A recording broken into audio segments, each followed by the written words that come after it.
Warahmatullahi wabarakatuh. Saya Rafli Ariel Hidayat. Pada kesempatan kali ini saya akan menjelaskan implementasi integration testing pada proyek Sapataskia. Sapataskia ini sebuah aplikasi chatbot akademik berbasis AI untuk mahasiswa STIMIK Taskia. Sebelumnya integration testing itu apa sih? Nah, integration testing ini adalah pengujian yang memastikan beberapa komponen bekerja bersama secara benar, mulai dari HTTP request, melewati root, controller, service, sampai ke database sungguhan. Bukan teori saja, kita akan buka kodenya langsung. Sekarang saya sudah membuka backend, lalu kita ke tes, lanjut ke integration. Nah, di dalam folder integration ini ada 14 file test. Saya akan menjelaskannya secara ringkas, kemudian kita akan fokus ke satu tes yang paling penting secara mendalam. Mari kita lihat satu persatu, mulai dari help.test.js. Nah, pada help.test.js ini, tes yang paling sederhana. Tujuannya memastikan server bisa merespon. Nah, fitur ini juga memverifikasi bahwa setiap respon mengandung header XRequest ID, yaitu sebuah UID unik untuk tracking. Nah, bisa diperhatikan juga di sini,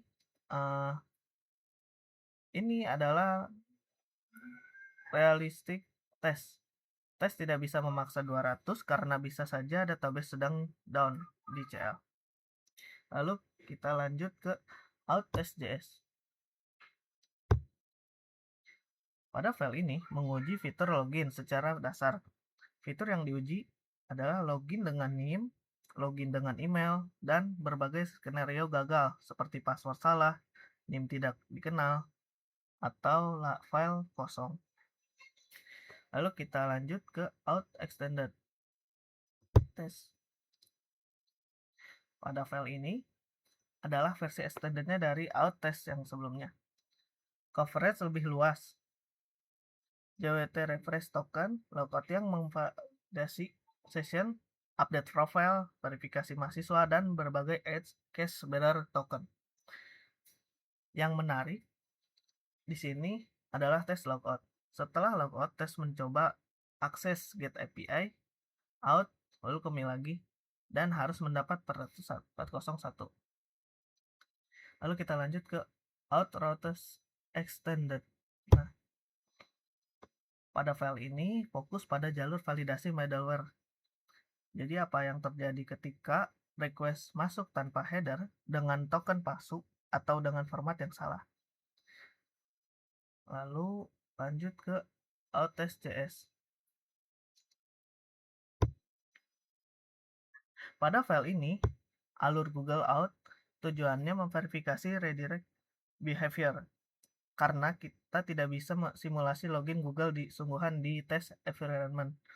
Nah, yang diuji itu get API, out, Google harus di direct 302 ke Google, dan callback tanpa kode harus redirect ke error page, bukan ke sukses.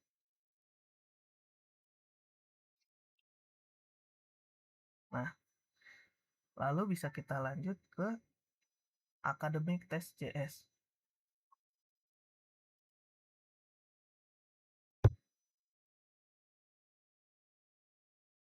Pada file ini, menguji fitur data akademik sebelum tes berjalan. Before all, menyiapkan user, membuat data IPK, dan nilai mata kuliah di database. Kemudian tes memanggil endpoint, get API academic, summary, dan get API academic grades. Lalu bisa kita lanjut ke academic extended test. Nah, pada file ini versi extendednya dari academic test. Coverage-nya lebih dalam, termasuk edge case data kosong dan format response. Lalu kita lanjut ke AI route public.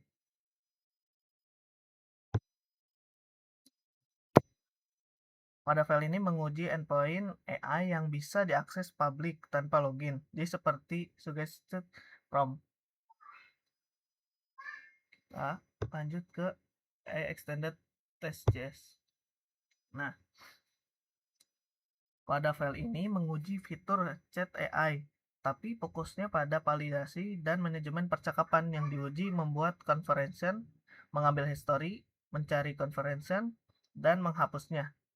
Endpoint chatnya hanya diuji untuk skenario gagal, tanpa out dan pesan kosong, karena memanggil OpenAI itu sungguhan akan mahal.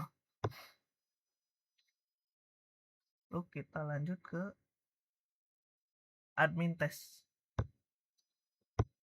Nah, ini adalah file paling besar kedua, yaitu 440 baris. Nah, menguji seluruh fitur ini, admin panel, chat logs,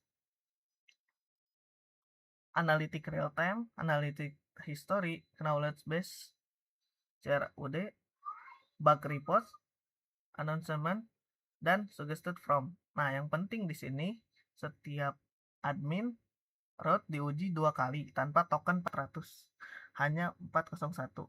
Dan dengan token student biasa harus 403.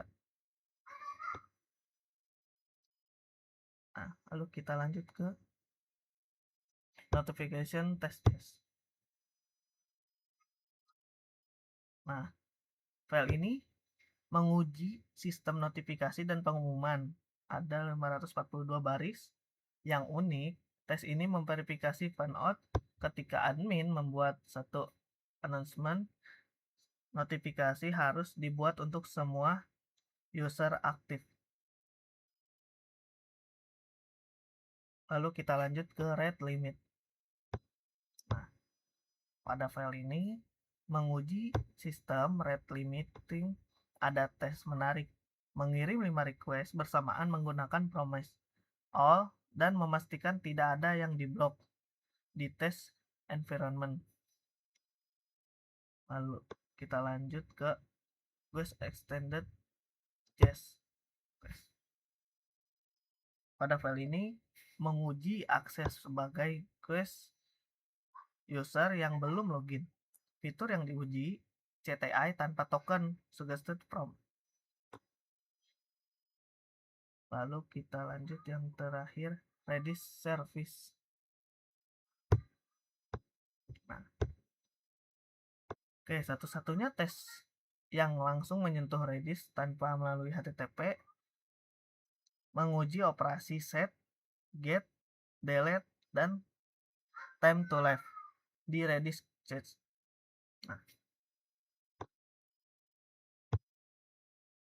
sebelum kita mendalami satu tes, penting untuk memahami infrastruktur yang mendukung semua tes ini.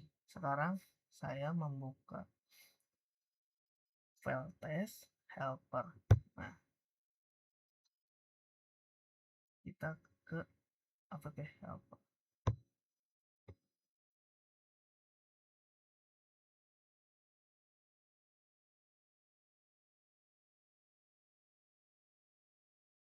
Di sini terjadi sesuatu yang sangat penting, yaitu library supertest membungkus express app kita.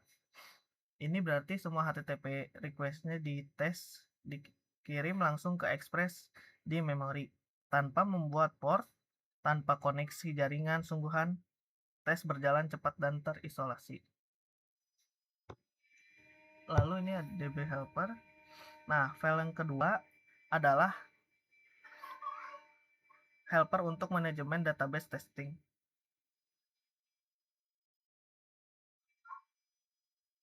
Fungsi threads all membersihkan database sebelum dan sesudah setiap tes suite. Urutan penghapusan sangat penting. Children dulu sebelum parent untuk menghormati foreign key constraint di MySQL.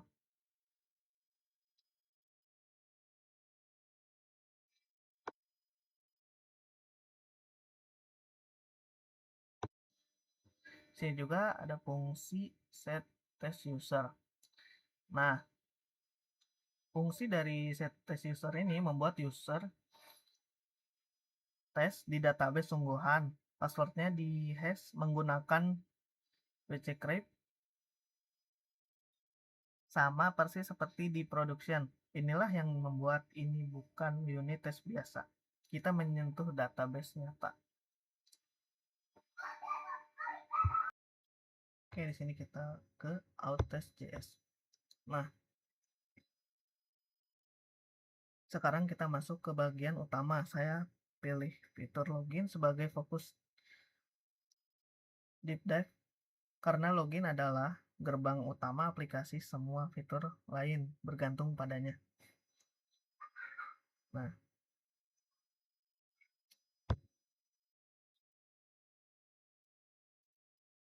hal pertama yang dilakukan file ini itu adalah marking email service di mark, fungsi send email diganti dengan fungsi palsu yang langsung return true. Kenapa? Karena kita tidak mau kirim email sungguhan saat testing. Kita hanya perlu tahu bahwa kode kita memanggil email service bukan membuktikan bahwa email tersebut terkirim ke inbox seseorang.